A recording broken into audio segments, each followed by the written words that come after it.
L'histoire de l'islam au Nigeria et le rôle du cheikh Othman Dan Fodio. L'islam est entré au Nigeria dès une période précoce, précisément vers le 5e siècle de l'Hégire ou 11e siècle après Jésus-Christ, par l'intermédiaire des caravanes commerciales venant d'Afrique du Nord, et non par la conquête militaire. Les commerçants musulmans apportaient avec eux la religion et la morale avant les marchandises, ce qui eut un grand impact sur l'acceptation de l'islam par les populations. Les premières régions à connaître l'islam furent le royaume de Kanem-Bornou, dans le nord-est du Nigeria, où certains de ses rois embrassèrent l'islam vers l'an 480 de l'Hégire, soit 1087 après Jésus-Christ. L'islam devint ensuite la religion d'État, et l'enseignement religieux ainsi que la langue arabe se répandirent. Avec le temps, l'islam se propagea vers les régions Haoussa telles que Kano, Katsina, Zaria et Gobir, particulièrement entre les 7e et 9e siècles de l'Hégire, soit les 13e et 15e siècles après Jésus-Christ. Cependant, la faiblesse du savoir religieux et la propagation de l'injustice et des innovations blâmables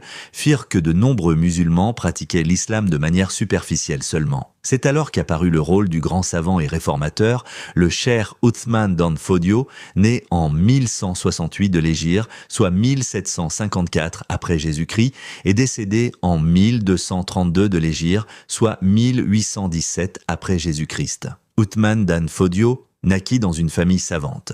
Il mémorisa le Coran et reçut les sciences religieuses selon l'école de l'imam Malik.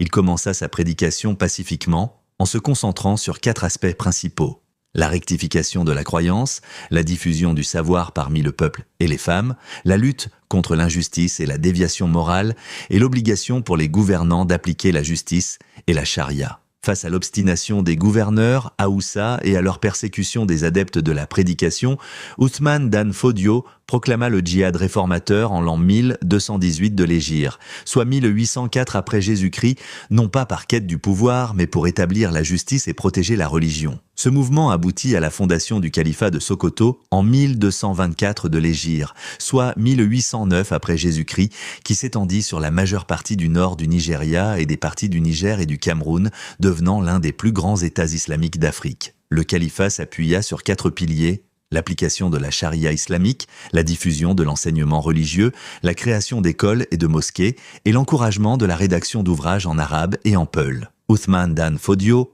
laissa plus de 100 ouvrages en exégèse, coranique, jurisprudence, doctrine et réforme sociale. L'influence de ce califat perdure encore aujourd'hui, les musulmans constituant la majorité dans le nord du Nigeria, et Othman Dan Fodio demeure un symbole de savoir, de réforme et de lutte contre l'injustice. Parmi les sources principales de cette histoire, on peut citer les ouvrages du cheikh Mohammed Bello,